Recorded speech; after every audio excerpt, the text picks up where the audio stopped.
Hey, how you doing? Thanks for checking out this exciting video. It's our third week in doing 3 weeks of preparation for our wedding. It's exciting. Wow. How many more weeks away? We're 4 weeks away. Holy cow. 4 weeks away from getting hitched and practicing this cool little book called The 7-Day Love Prescription by John and Julie Gottman, really loving their principles. And today talking about the third day that they suggest in this cool little 7-day challenge. And this is the principle of saying thank you. Say thank you. So this is pretty simple at the outset and feels fairly straightforward, but as you think about it, especially couples that have been together a long time and are sharing a home and maybe children and jobs, there's just an inevitable reality that two people start to sort of operate on parallel tracks and both have focused things that they're trying to get done for the house or their job or the children, or a pet or something. And what happens is two people who are in a relationship or in a marriage can kind of start to operate like trains that are on separate paths, never intersecting. And they're maybe both being very efficient at getting their tasks done, but they're not possibly noticing what the other person is doing and what their tasks are. So then it can create this idea that I'm doing all this stuff and I'm on my track and they're not even seeing what the other person's doing. And so while they're maybe a highly efficient couple, if neither are kind of pausing, zooming out to say, oh my gosh, that's so nice that my partner just folded all the laundry or took the kids' clothes to their room and put them into drawers. Like if we don't kind of call out when we see things that the other person's doing, then you just continue to operate as these separate trains. And there's just this kind of culture of busyness without stopping to say, thank you so much for doing that. Thanks for taking out the trash. Thanks for unloading the dishwasher. Mm-hmm. Yeah. And I love that illustration of train tracks because train tracks really get set and couples get set in their ways. You know, train tracks aren't really pliable. You can't just adjust a train track. And so we have to really be careful of that. That's essentially a danger that couples can fall into in becoming rigid or set in a track that's immobile. So it's important that we quickly start to intervene and make notice of the changes we need to make in this so that we don't become stuck in a rut or stuck on a track that feels permanent. So we have to have a sense of pliability. So like so many other parts of this book, it's going into a self-awareness and a relational awareness with a hope of pliability, a willingness to work, a willingness to learn. And I've said for years in my counseling practice that the number one predictor of couple success, of whether it's premarital client counseling I did years ago or couples that I work with now, the number one indicator is a couple's willingness to amend. And really that's kind of the heartbeat of this chapter, this book in general, but the sense of can we amend the sense of awareness and appreciation for what our spouse is doing in the relationship. Mm-hmm.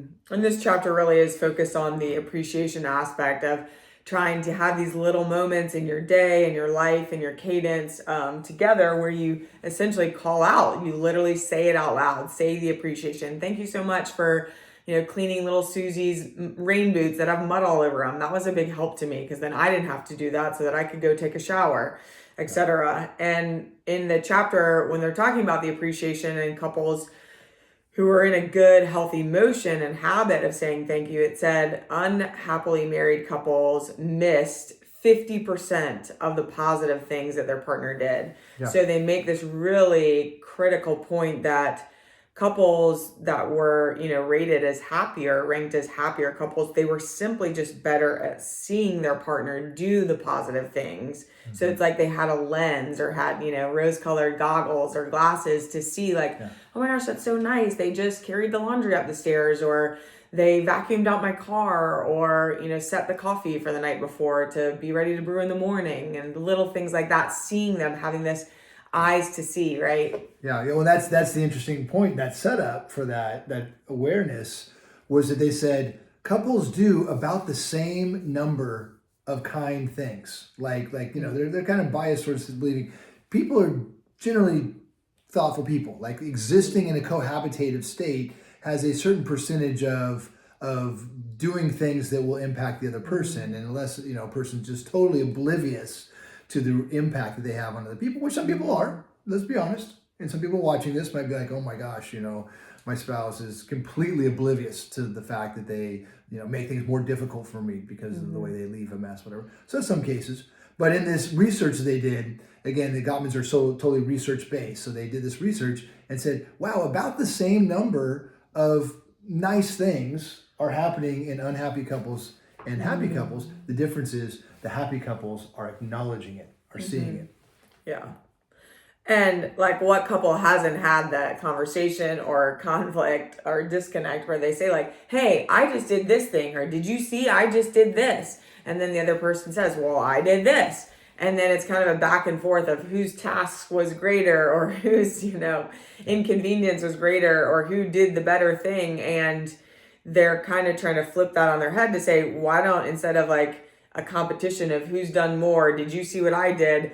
Try to lead out with gratitude to say like, thank you so much for cleaning up the kids' breakfast this morning. Like that allowed me to get in the shower 2 minutes early, and that really helped start my workday or whatever. So they really kind of harp on this point that a thriving relationship exists in a thriving culture of appreciation and just believing the best and looking for the positive instead of the negative. Yeah. That's such an important thing. So what's your lens of appreciation and how we create that? They make the point, I've seen this elsewhere, where our brains are kind of wired to observe the negative. And a part of that is just kind of our survivalistic instinct. So, we just, have this sort of natural propensity towards saying, okay, where is there a potential threat? Because negative is a potential threat. And we're wired to avoid threat and therefore maximize our life and survival experience. So we're more keen to look for the negative. For example, in my office, the ceiling in my office, I have these ceiling tiles, and there's one tile that has literally like an inch, hole, an inch crack. Just at one point when they readjusted it and changed the light bulbs or whatever, they made just a tiny little deficit. I'm talking like maybe not even a square inch. And I've done this with clients. I say, look up at the ceiling and tell me what you see. And inevitably, they'll say, I see that little hole right there. And the irony is, in this large office room, I'm like, but you don't see that whole tile, or that whole tile, or that light that's on, or that whole tile, or that whole tile. You see literally a fraction of the total square footage of the ceiling area, and we see that one negative thing. So it's very easy for us to be naturally predisposed to seeing negative. Therefore, we have to proactively train our brains, train our mindset to saying, I'm committed to seeing appreciation and seeing the positive and calling out the positive. Yeah. And they talk a lot about at the end of the chapter of this idea that your brain really, you need to rewire the neural circuitry they give some examples of doing some mindfulness exercises or even meditation to really get yourself in the headspace to rewire your brain. Because as Mark said, our, propensity and maybe even our biological, evolutionary predisposition is to look for the negative. So they give some tools and thoughts on how to really actively rewire your brain to look for the positive, and just how unbelievable the power of the positive perspective can really fundamentally change the makeup and the existence of a relationship and marriage. Yeah. So specifically the challenge that they lay forth and we extend it to you is go a week with zero criticism. Even if you have a valid, point of correction, as an experiment, say for this week, I will literally not utter a critical statement. I will not correct. I will not criticize, and just totally forbid it for a week. And that awareness, hopefully, as you bite your tongue, will say, okay, I'm working hard on this, and see if we can soften or change the lens that we're looking at our spouse through. And then hopefully replace it with a proactive statement of appreciation. So yes, I can look at something and it's glass half full or glass half empty and point out the negative, but I'm going to commit to not doing that. Therefore, can I point out the positive and actually say, you know what, that is helpful. As little as it was, like you said, as simple as that was of having the coffee ready or cleaning up the breakfast mess, as small as that was, it didn't categorically change my day, but it gave me that extra little energetic oomph, that extra little head start, that extra little gift. Thank you for that. And by calling that out, again, not only is it a good connection in the moment, but it's reinforcing that sense of a softening lens of appreciation for one another. Right. And so there's this charge to have this scanning for positivity, looking for the positive, and then the next step is in saying thank you is to say it out loud. So first to see it and then to say it, because once you say it and acknowledge to the other person, you are essentially saying, I see you. Yeah. Like, I see you. Thank you. I saw that you did that. I see you. And arguably, that's the number one thing all of us are looking for, is to be seen and to feel seen. And so when you are able to have this lens of positivity and then make it that full habit of calling it out when you see a positive thing or an appreciative moment that your partner's done, to say it out loud, to say that you've seen it, and then you'll make them feel so filled up and their tank will be so full because they'll be like, oh my gosh, you saw me. You saw that I did that. Like, thank you for thanking me. Yeah. Yeah. What's the old rule? See something, say something. Different context, but I think the same idea applies. So yeah, be expressive of the appreciation you have. Pretty good stuff. Any other ideas from this great book chapter? Awesome.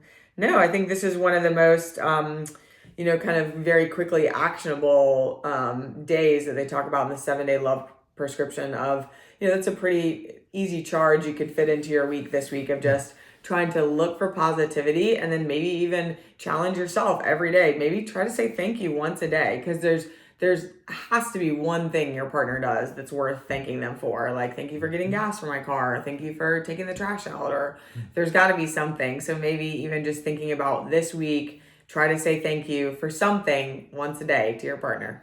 Yeah. Thank you, babe. Oh, thanks. I appreciate you. Awesome.